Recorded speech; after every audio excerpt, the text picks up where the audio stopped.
is up, guys, and welcome to another episode of Guarani Vision, the first ever podcast dedicated to Paraguayan football in English. As always, I'm Roberto Rojas, and joining me are my two great co-hosts, Maria Britos and Ralph Hannah. And guys, here we are. It is the end of the month. Can you believe it's already going to be July? I feel like the summer just started. Well, it technically has officially, but it's just been flowing by so fast. And, I think obviously we're big in the soccer world. We're always be involved with like what's going on in the transfer window. We're trying to figure out what's going to happen to Kylian Mbappe or Declan Rice, those type of players. But here in Paraguay, we're still full on with what's been going on in a continental standpoint. They got the Libertadores and the Sudamericana. Today is the final match week of the group stage for both the competitions. And still, we got 4 Paraguayan teams still fighting it out for spots in the round of 16. We're going to talk about that in just a little bit. We're also going to be talking about what happened in the friendly against Nicaragua at the Defensores del Chaco a couple of weeks ago, where they won 2-0 on the day. We'll talk about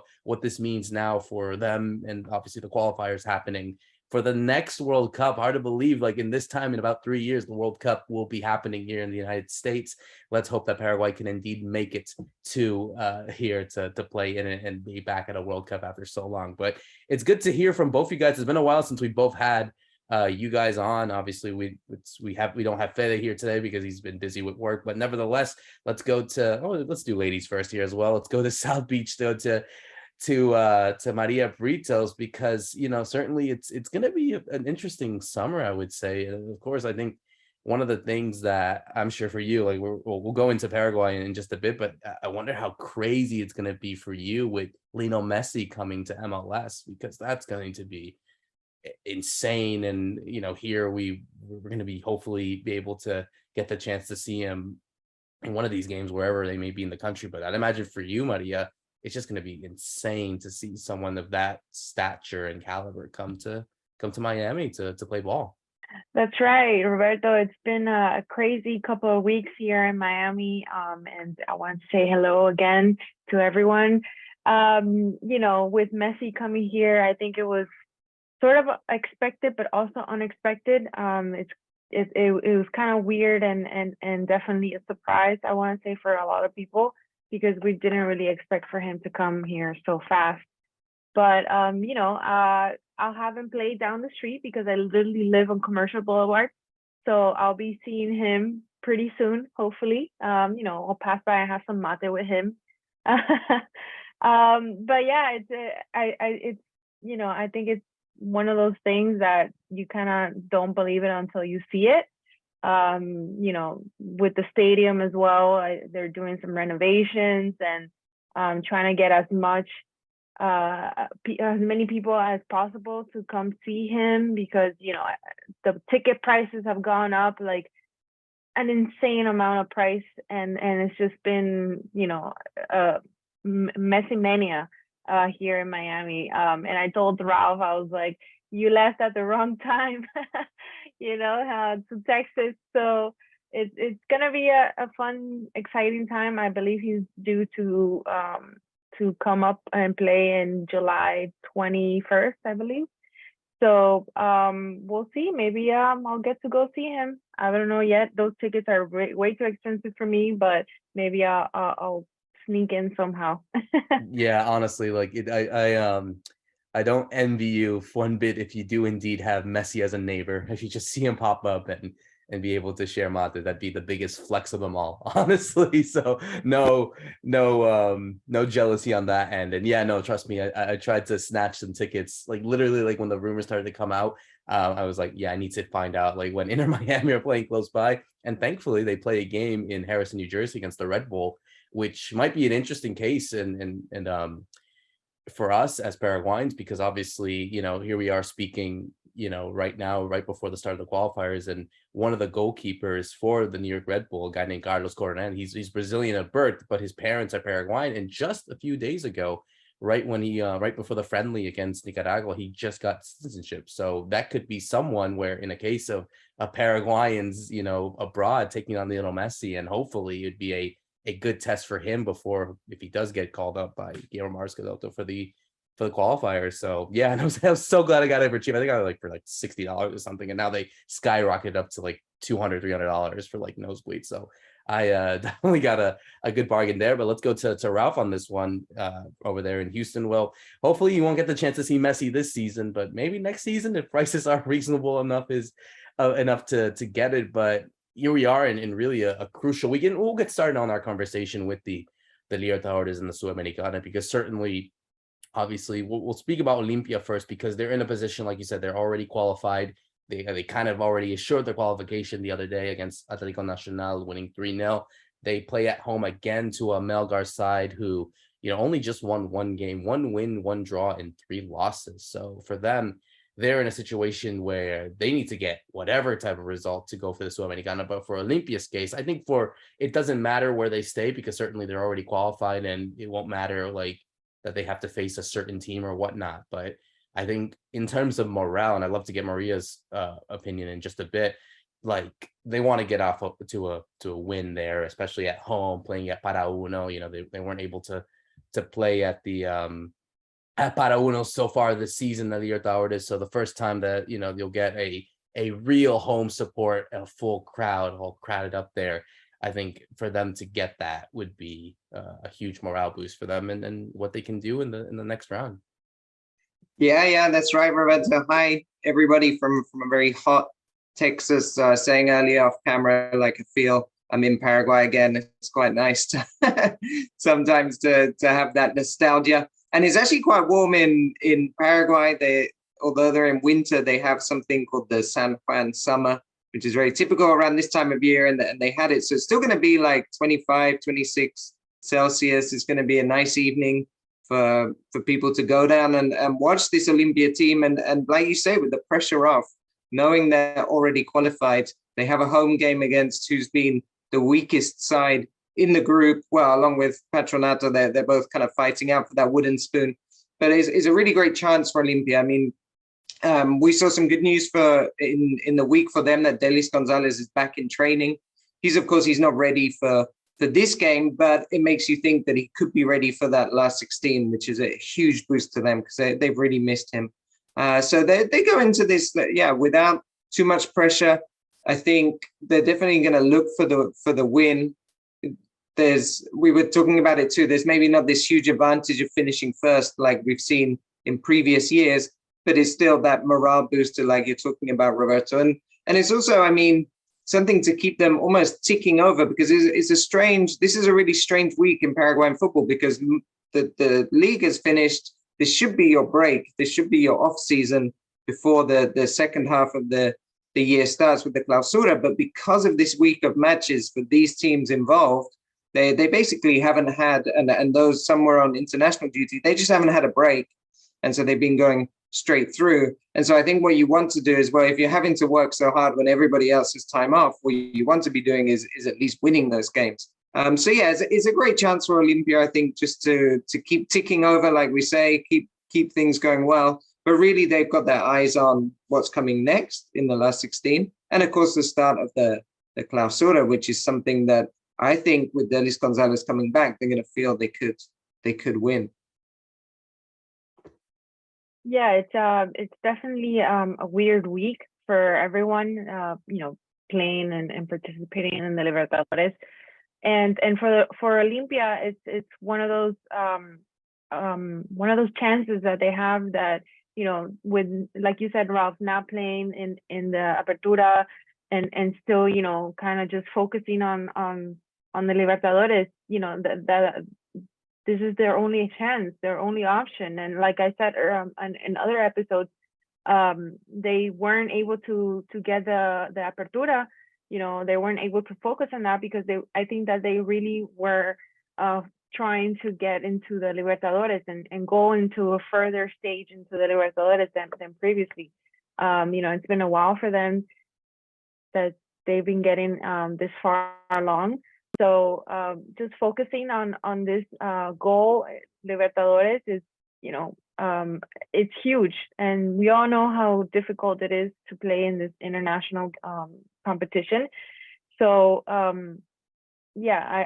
hope that they continue to stay focused and not lose sight of what they really want to achieve in the Libertadores. They are doing it comfortably, I think, so far. and maybe next, hopefully next stage will be just as good as this one. But we all know that it gets harder as you go up. But Olympia, I think that they are focused and they want to win this. They want to give the fans something to celebrate. They haven't done so in a while, and they couldn't get, like I said, the Apertura, but now they want to do this. And I just hope that that they get this chance and don't get surprised by Melgar either, because it could happen that they could get surprised. But like we said, they could pass with a draw. So as long as they can get a draw and hopefully a win, they'll be good. They will be good regardless of obviously qualifying, but of course it won't matter, because obviously depending on what happens in the next stage, they could face really tough teams, be it from Argentina or Brazil. So I think, like I said, kind of getting that win, they're still unbeaten. Remember, they played 5 games, 3 wins, 2 draws. So they kind of want to continue that streak.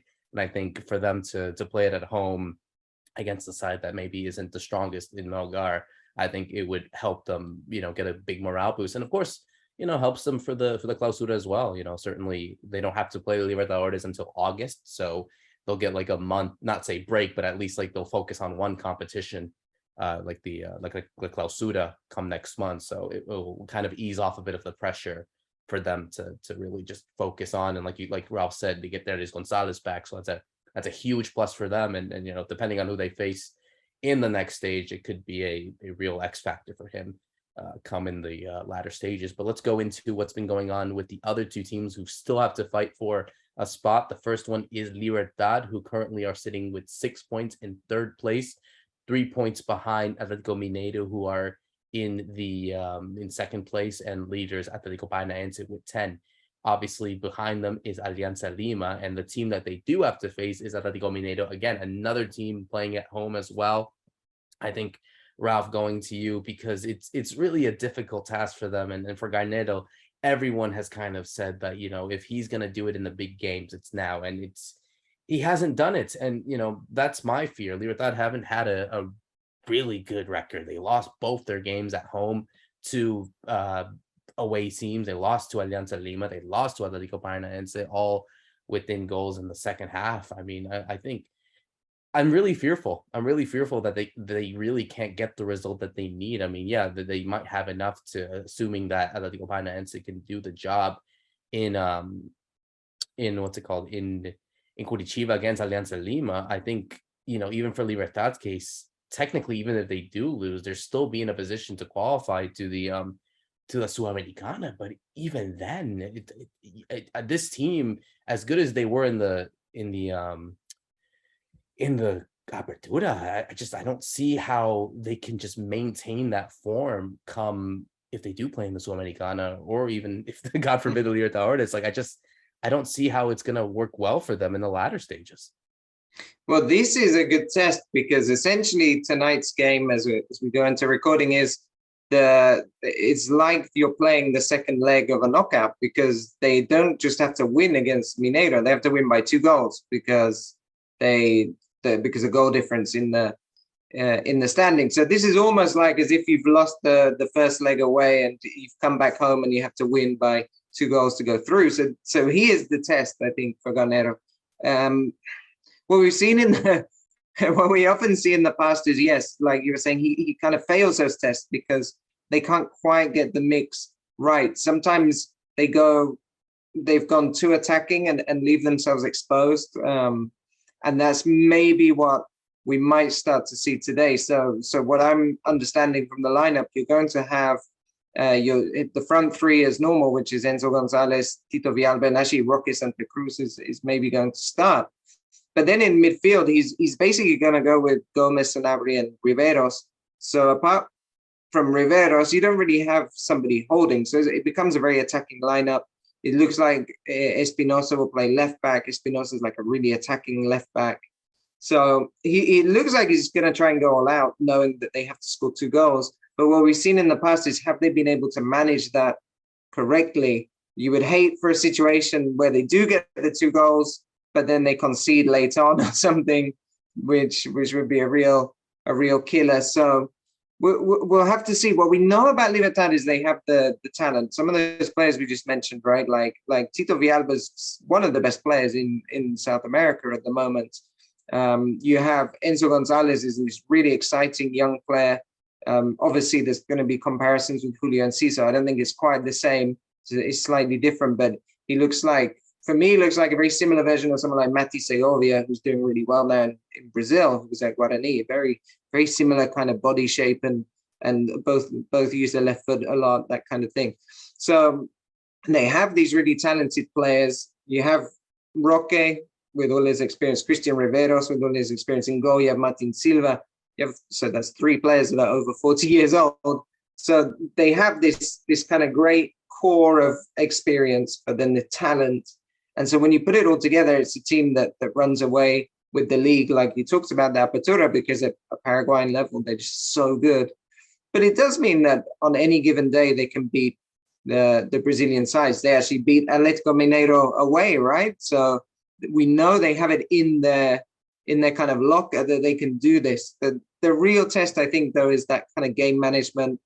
Especially, I'm thinking from 60 minutes onwards, like what's going to happen, because what we've seen sometimes in Libertad is that as the coach or the opponent coach kind of changes something, are they able to adapt to that change? And you usually see that around the 60-minute mark. So it's a big test. Like I say, I think on paper they can do it. They have the talent, they have the quality. Whether it plays out that way, I'm a bit reluctant to say it will. Yeah, I mean, Maria, just on that as well. I mean, do you have any confidence in them? And obviously we'll go into Cedro as well, because they're another side that, I mean, for them, it's even a worse situation, because at least for Cedro's case, for Libertad's case, they're still in a position where technically they could still make it even if they lose. But for Cedro, they have to go away to Barcelona, go all the way to Guayaquil and get a result and win. That's it. And here we are speaking on the day that apparently Cecilio Dominguez is coming in to Cerro Porteño, a player that used to play there, was kind of a cult hero in a way, and was able to do well before going off abroad to Mexico, to Argentina, and into MLS, but has that controversy with him as well. I mean, if that's not the big morale boost that you want for a side that wants to play in further competitions, I don't know what's next for them as well, honestly. Yeah, with the Libertad case, I think that they had a goal in mind. I think it was Apertura, which they did win, and now with the Libertadores, they are, I believe, goal difference away from probably qualifying. So it's really one of those mathematically miracles, math miracles that they'll be able to pass. So it's really just I guess luck and faith that they could play with, because at this point, yeah, they are capable of winning. They are they have good players. They've had good runs, and you think that now with this break in the Apertura, and finishing and having that kind of momentum of where we won and we're the champions, you would think that they would transfer that into this other competition. But Libertadores is a whole different game. It's a different stage.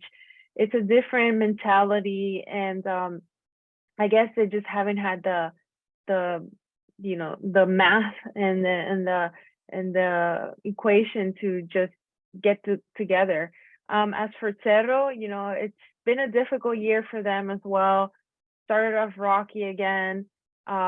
They couldn't get to the Apertura, near the winning of this competition, and now with the Libertadores, it's just so hard for them to get it together.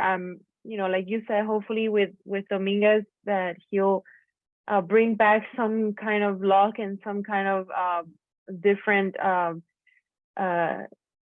something different for this team that they're needing. You know, it's been such a rocky couple of past months for them. I just don't see them continuing this competition, and hopefully, you know, they'll just get a break now and focus until the next clausura, and maybe they'll get that and they'll focus on that, because you know, Libertadores is so hard to continue to play in that. And I at this stage, as last place in the group stage, I don't see them going through.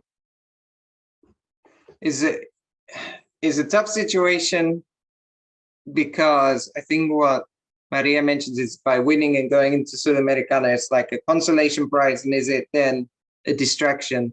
But the reality is the money is still so important, right? So even just by winning tonight, not only would they, sorry, not tonight, on Thursday, not only would they get to Sudamericana and get more TV money, but you get $300,000 or something just for winning a game. So there's so much at stake, because they've just sold, we talked about Cecilio Dominguez coming in, they've just sold Robert Morales to Toluca, so he's not going to be playing.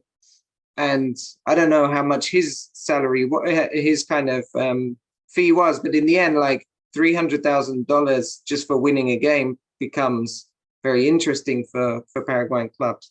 So there is a lot at stake when you think of it that way. But I don't know, Cerro just in such a bad moment. It's really hard. I mean, they won against Libertad, which is kind of this really strange game that they managed to beat Libertad. But between that, they've lost. I was just looking here. They're like 3, 4, 5, 6. They've lost or drawn their other 7 games. So they have 1 win in 8. I mean, it's not looking good. For Sava, like, who I think when he came in, he did quite well. He built from the base that Chiquiase had, and they started to get some nice results. They were playing much more exciting football, I thought. So it was getting interesting. But now you start to think, well, he's ended up achieving basically the same as Chiquiase in the league, coming second. And now they're not going to qualify for the next round of Libertadores, which they did manage last year. So really, there's a lot of pressure, I think, on Sava as well. Of is he really the right person to take them forward?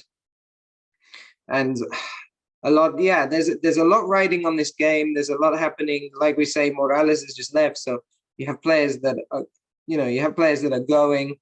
You have people coming in because it's the off season. We were saying before, it's a weird week. So there's so much like going on that doesn't maybe even let you focus on what you have to do, which is go to Guayaquil and beat a pretty decent Barcelona team. I think we talked about it before. Barcelona they managed to beat Cerro 4-0 not so long ago.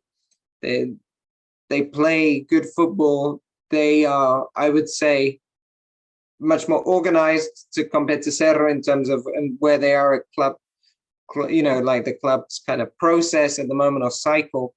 So it's a really tough match for Cerro. And there was a time, I think, where you would assume when a Paraguayan team plays outside of Argentina, Brazil, Uruguay, you would expect them to win unless it's at altitude, or you would put them out there.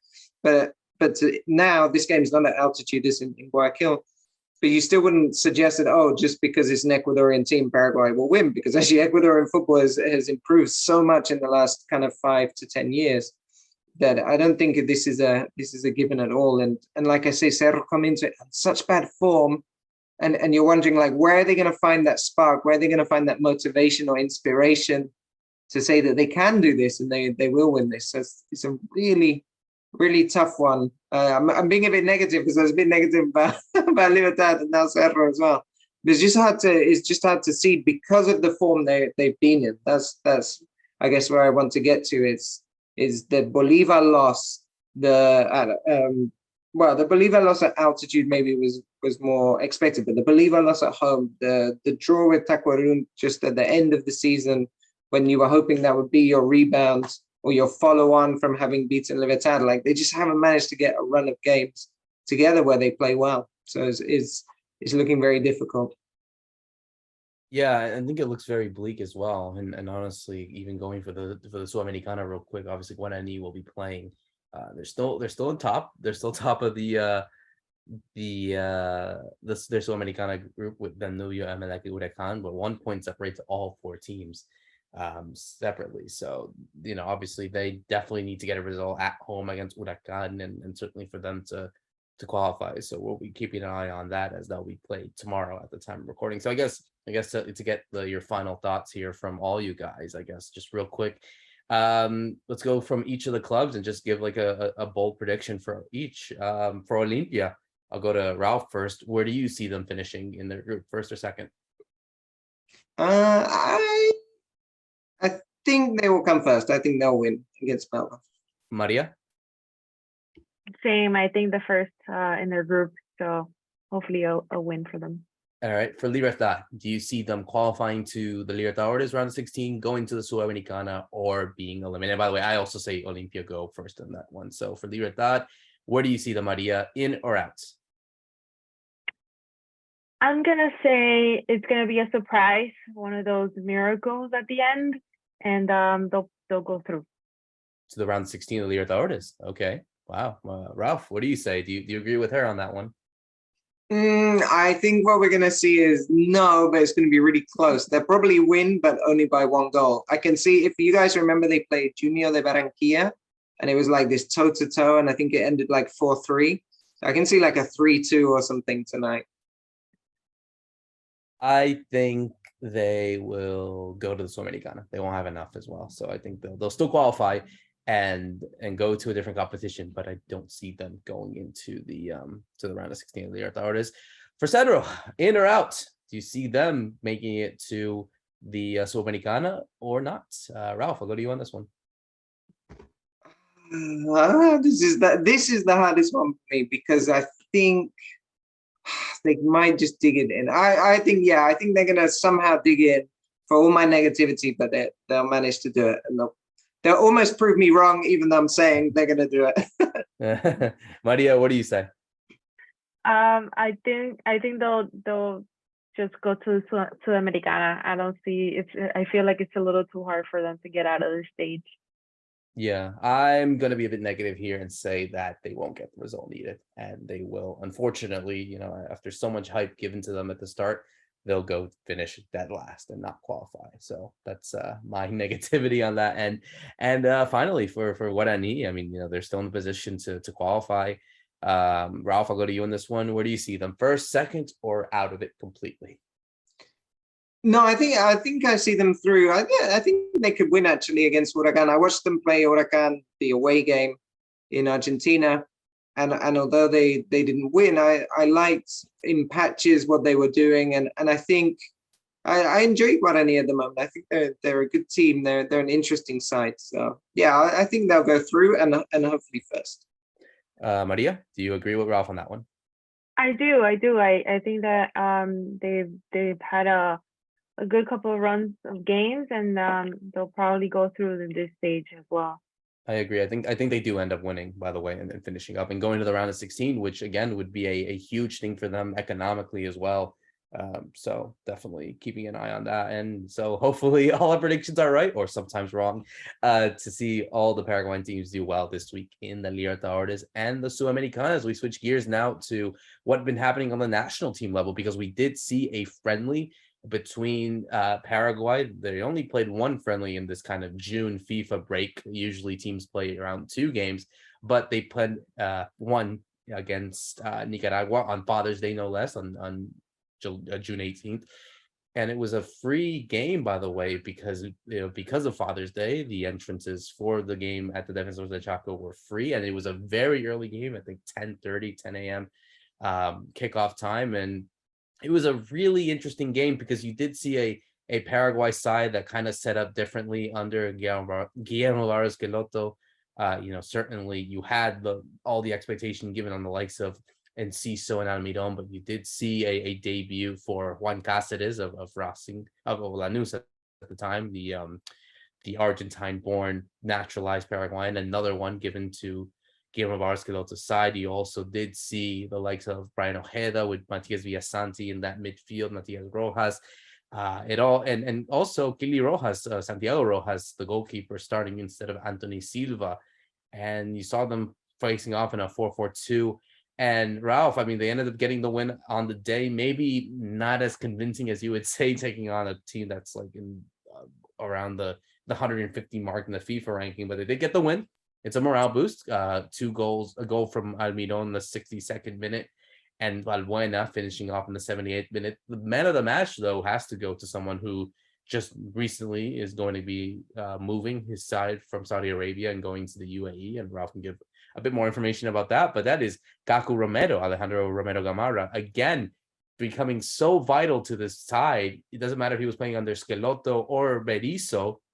He just seems to be someone that is very much in form at the minute. I think I saw a stat, or like in 10 games with Paraguay, he's been involved in 6 or 7 of them where he's gotten a goal or an assist. So here he is with 2 assists, coming in as a substitute, came in the 60th minute, and he kind of changed everything here on out with 2 assists in 18 minutes. So this is something that I think moving forward is going to be an interesting case to see what Guillermo Barros Schelotto can kind of tackle on come qualifiers in the next few months. Yeah, that's the point I think you just made at the end, that he came on as a substitute and really changed the game. And yeah, that's, I mean, how much do you learn from this game? Like you were saying, Nicaragua very low down in the rankings. Paraguay were expected to win. Of course, it was at home. It was a packed crowd, so the free entry was a really good idea, I think, from that BFA. But yeah, how much do you learn? And one of the things I guess we have learned is that Paraguay do struggle when they have the ball. We saw this with Berizzo, right? Like Berizzo got them very organized at times, but then when they had the ball, they were like, "Ooh, what do we do? What do we kind of do with it?" And good teams were able to kind of play against that. I think Ecuador was a good example in Quito, where they kind of said, "Okay, have the ball, see what you can do," and then Ecuador like hit them on the break. So it was good to see. Well, when we have the ball, the kind of player we need on the pitch is someone like Kaku that can actually then be so incisive that we can cause goals. And that's also been another thing that Paraguay struggled with, because they've wanted Almiron to be that player for a long time. And I think Almiron, even at Newcastle, you're seeing, he's not a playmaker in that kind of traditional sense. They have like Guimares and people that are doing some of that work. But what he is, Almiron can be, is a great runner and finisher, and in transition he's so important. But what do you do when you're building up play? And so that's where Kaku comes in, and he got the most assists in the Saudi Pro League, which is why he's earned this kind of big move to Al Ain, which is strange that he's leaving Saudi Arabia. Maria said I left Miami when Messi's going, right? And he's leaving Saudi Arabia when everybody's going. But he gets to play Champions League football now with Al Ain, and they paid his clause. He had a release clause, and of course they paid it because he did so well. And remember that Kaku got a really bad ACL injury, so he was out for like a year, which was in some of those key qualifying games, and so that's why they missed him towards the end of the Paraguay missed him towards the end of the qualifiers because of that injury. So it's good to see him back. I thought Mati Rojas, he came in and he replaced Rojas. I thought Mati Rojas played quite well, but he didn't quite have that incisiveness that Kaku can bring you. So I think that's exciting. It was great to see Julian Enciso play in Defensores del Chaco. That's his first game for Paraguay in Defensores del Chaco, and he was doing the Julian Enciso kind of thing of trying to take everyone on and score from distance. But he can do that because we've seen he does it against Manchester City and Chelsea. So why not try his luck against Nicaragua? He didn't get a goal, but he still had a good game. And for Almiron, I think it was really important. Like Almiron scores a goal, because one thing he hasn't been able to do for Paraguay is score enough. That goal, I think, takes him to 7 maybe with the national team, and he equals Richard Ortiz. And Richard Ortiz's first goal for the national team was from left back. So, I mean, it's not yet a great record. So I think that's also was nice to see, well, if he can translate some of that form at Newcastle that saw him actually, making goals and assists, if he can bring that back to the national team, then suddenly it gets a bit more exciting come September. Yeah, it was thankfully, they won. I'm surprised they they couldn't get more goals here and there. Maybe and Ciso goal, like you were saying. But yeah, they did get the job done, and it was a friendly. You kind of get to see how the team is playing together. How they communicate with each other. You get to see that with these friendlies. I would have liked to see another friendly, maybe with someone with another team that we get to play a lot more with more often in the qualifiers. But it is what it is. And from now on, it's hard. They have to get to work and continue to improve, because the qualifiers are around the corner, and they need to qualify this time to the World Cup. They'll be here hopefully in the US, Canada, Mexico in the next 3 years. So I just think that having younger players, like I always say, is one of the keys, because in 3 years some players might be a little too old and might be out of fumes. So having players like Enciso and Almiron is such a great idea, and I'm glad, like you guys said, I'm glad that Almiron was able to get a goal. Hopefully he gets a goal in an important game. That's the key word there. So yeah, I'm happy to see that there's a good connection with these players. The coach, I think, is finally seeing what works best for the team.